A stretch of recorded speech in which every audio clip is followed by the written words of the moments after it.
Bonjour à tous, merci de nous rejoindre dans cette nouvelle Vente en direct. Aujourd'hui, je vous emmène au soleil à Saint-Gilles-Croix-de-Vie pour parler d'un festival, ça s'appelle l'Odyssée et je rejoins son programmateur Olivier Tonaillot. Bonjour. Bonjour.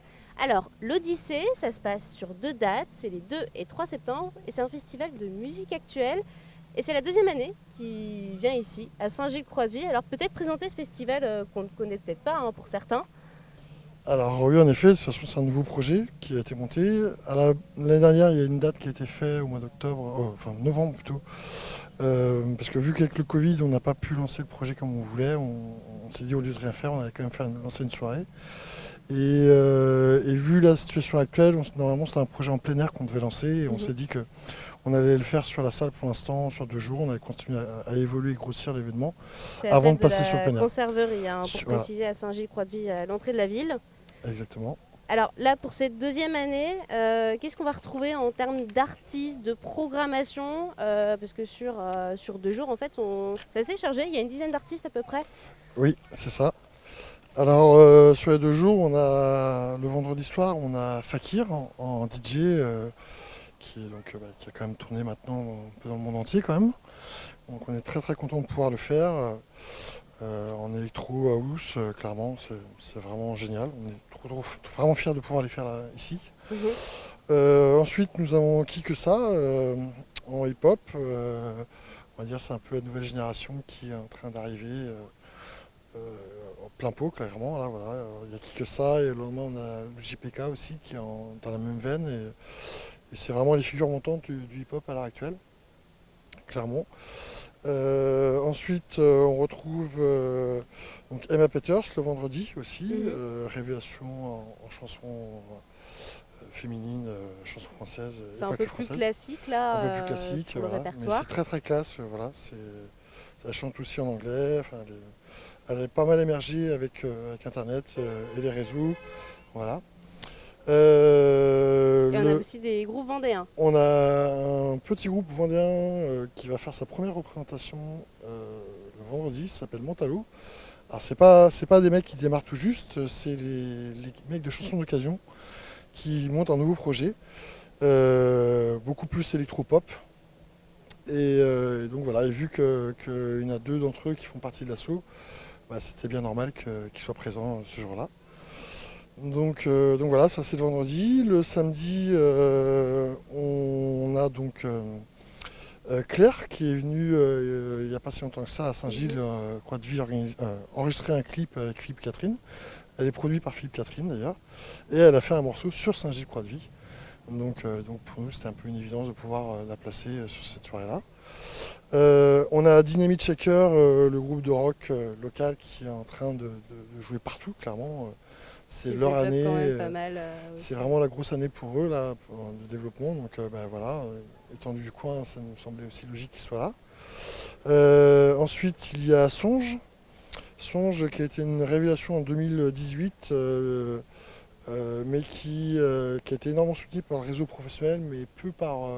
Ça n'a pas suivi derrière au niveau du public, au niveau des remplissages, mais artistiquement c'est mortel. Donc voilà, on l'a fait. Puis en plus, on voulait essayer d'avoir un maximum d'équité au niveau de la programmation en termes avoir autant d'artistes masculins que féminins. Oui. Voilà, c'était vraiment important.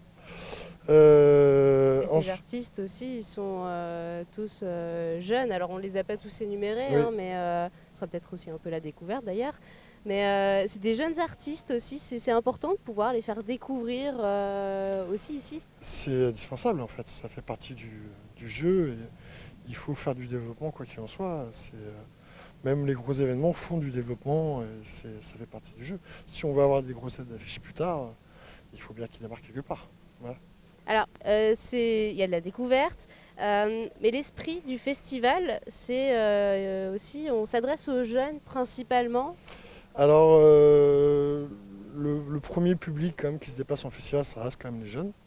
Donc oui, le but c'est de les cibler, mais le but dans le temps, c'est vraiment d'élargir au plus possible, quoi, clairement. Après, on est au début, voilà. C'est sûr. Mais la philosophie globalement de ce festival, c'est que la deuxième année, mais il y a peut-être un objectif il y a plusieurs objectifs. Donc le but c'est de passer en plein air, comme je vous disais. Comme c'était initialement prévu. Exactement.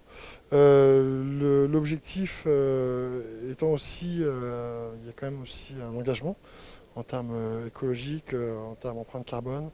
On a choisi d'être avec des repas sans viande. Alors pas du tout en militantisme vis-à-vis des végétariens ou des véganes ou quoi que ce soit. C'est vraiment d'un point de vue empreinte carbone. Voilà, la particularité c'est que ce festival est porté par deux structures. Donc l'association Audi qui est basée sur Saint-Gilles-Croix-de-Vie. Dont vous êtes président. Dont je suis président, voilà. Et Junzi Art Production qui est une société de production parisienne qui produit entre autres Woodkid, Vidéo Club, Aaron, enfin là pas mal d'artistes comme ça. Et donc eux ils nous accompagnent sur ce projet-là et donc pour eux c'était quelque chose de très important de pouvoir défendre toutes ces valeurs.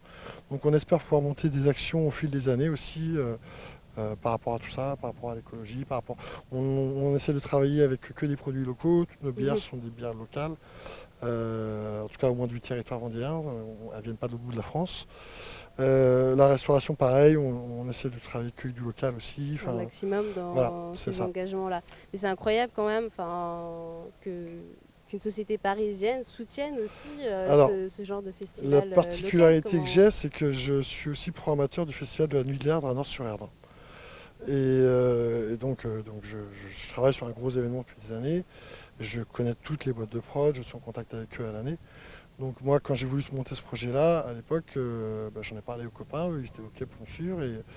Et j'ai contacté plusieurs boîtes de prod parisiennes, voilà, en ciblant dès le début qui est-ce que je voulais appeler. Voilà.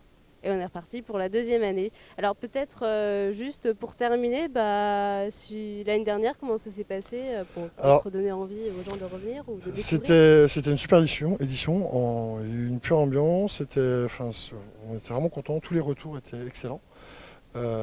C'était un peu dur en termes de billetterie parce que clairement on était sur la troisième vague de Covid, donc c'était vraiment pas simple.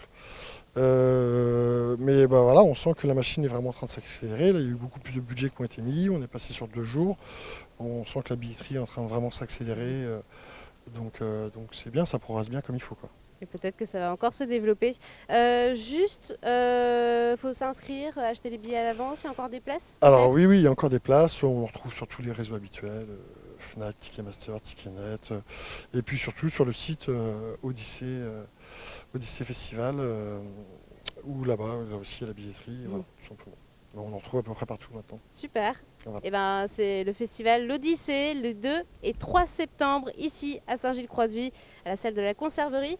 Merci, en tout cas, merci à vous de nous avoir rencontrés. Et puis nous, on se retrouve dès demain pour une nouvelle Vendée en direct.